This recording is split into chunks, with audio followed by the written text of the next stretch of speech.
Imagine you want to build a device that can show you how much electricity is flowing through a wire. That's exactly what this permanent magnet moving coil, or PMMC, instrument does. It's a classic analog meter, and it works on a beautiful principle of physics. Let's start with the core components that create the force. First, we have the permanent magnet. Think of this as the powerhouse of the instrument. It's a strong magnet, with a distinct north pole and a south pole, which creates an invisible area of force between them, called a magnetic field. This field is always present and provides the environment for everything else to work in. Next is the moving coil and former. This is the moving part of the name.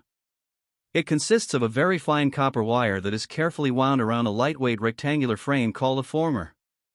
The electrical current you want to measure is passed through this coil. When current flows through a wire that's sitting in a magnetic field, the wire feels a push or a force. This is the fundamental principle that makes the meter work. Inside the coil, you see a cylinder labeled the core. This is typically made of soft iron. Its job is incredibly important. Iron is fantastic at concentrating magnetic field lines. It takes the magnetic field from the permanent magnet and channels it, making the field both stronger and more uniform as it passes through the coil. This setup creates what is called a radial field. Because of the curved shape of the magnet poles and the cylindrical iron core, the magnetic field lines are always pointing directly across the coil wires. This clever design ensures that the turning force on the coil is directly proportional to the amount of current, which is why the scale on the meter has evenly spaced marks. Now, let's look at the mechanical system for movement and control. The entire coil assembly needs to rotate freely. To achieve this, it's mounted on a spindle with pointed ends, called pivots. These points rest inside tiny, cup-shaped gems called jewel bearings. Think of it like a spinning top balancing on its very fine point. It allows for very smooth, low-friction rotation. To control the coil's movement, we have the spring. It's a delicate, spiral-shaped spring. As the coil rotates, it winds the spring up. The more the spring gets wound, the harder it tries to unwind, creating a restoring force. The coil assembly stops turning when the turning force from the current is perfectly balanced by the unwinding force from the spring. This spring also often acts as the wire that carries the current to and from the moving coil. Finally, let's look at the system for reading the measurement. Attached to the moving coil assembly is the pointer.